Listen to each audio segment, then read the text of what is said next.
Europe 1, 8h53. Thomas Soto, 6h-9h sur Europe 1. Le débrief de la matinale, les temps forts de ce que vous avez entendu ce matin sur Europe 1. La France refuse toujours, on le sait, de livrer les Mistral commandés par la Russie. Écoutez la première réaction de l'ambassadeur de Moscou à Paris, Alexandre Orlov. Il était mon invité pour la question qui fâche de 7h15 sur Europe 1.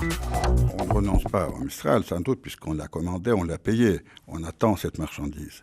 Et jusqu'à quand allez-vous attendre ? Écoutez, je ne vais pas vous ouvrir tous les secrets, mais je peux vous dire que le délai qui est prévu par le contrat n'est pas encore expiré. On a encore quelques temps quand la France peut attendre et attendre des ordres. Ce sont des semaines, ce sont des mois ? Ce sont plutôt des semaines. Avant la fin de l'année peut-être ? Un peu plus. À 8h20, dans l'interview politique d'Europe 1, Laurent Fabius, le ministre des Affaires étrangères, a répondu à l'ambassadeur Orlov. Tant qu'il n'y aura pas de cessez-le-feu contre l'Ukraine, comme promis par les autorités russes, il n'y aura pas de Mistral livré. Dans les conditions actuelles, l'examen a été suspendu, si les conditions changeaient. Mais ça passe en particulier par l'application de l'accord de Minsk. Du 9 décembre, si le 9 décembre, il y a c'est un élément, mais c'est pas suffisant. Et en attendant, le bras de fer continue donc. Albert Uderzo, l'un des papas d'Astérix, était mon invité pour l'interview vérité d'Europe 1 à 7h45. Après des années de conflits avec sa fille Sylvie et son gendre pour des questions d'héritage, il semble enfin réconcilié. Écoutez. J'ai eu un petit problème de santé. Quand elle a appris, évidemment, elle n'était pas au courant.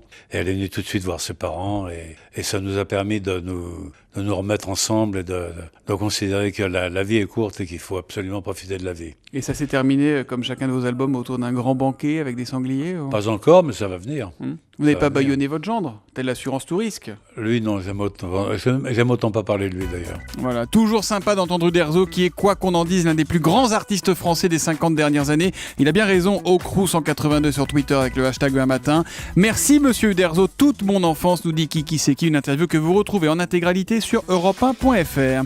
À 8h, le chef du service politique d'Europe 1, Alexandre Cara, était avec nous et il nous a parlé des projets de Nicolas Sarkozy depuis sa nomination à la tête de l'UMP. Ce sujet vous a fait réagir et Olivier d'Evreux nous a appelé au 3921. Est-ce que vous êtes là ? Bonjour Olivier. Bonjour Thomas. Quelle est donc votre question, mon cher Olivier ?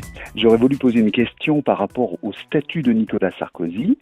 Il est membre du Conseil constitutionnel. N'est-ce pas incompatible par rapport à sa nouvelle fonction de président d'un parti d'opposition ? Eh ben voilà une question très concrète que je pose illico à Alexandre Cara, donc chef du service politique d'Europe 1. Écoutez Thomas, pour répondre à Olivier, je me suis replongé dans mes vieux cours de droit constitutionnel et voici la réponse. Alors pour les membres nommés, effectivement, c'est interdit. En revanche, pour les membres de droit, c'est-à-dire les anciens présidents de la République, c'est différent. Le Conseil constitutionnel lui-même a statué en 1984 sur l'autorisation pour ses membres de droit de faire partie d'un parti politique ou de concourir à un mandat électif. Mais en réalité, il y a un précédent. Vous savez, Valéry Giscard d'Estaing, l'ancien président de la République, lui a eu des mandats électifs et était à la tête de l'UDF entre 1988 et 1996 notamment. Et il avait décidé de lui-même, à ce moment-là, de se mettre en retrait du Conseil constitutionnel. Il n'a repris ses fonctions au Conseil constitutionnel qu'en 2004, à la fin de tous ses mandats. Voilà, dans tous les cas, donc Nicolas Sarkozy a parfaitement le droit d'être à la fois au Conseil constitutionnel et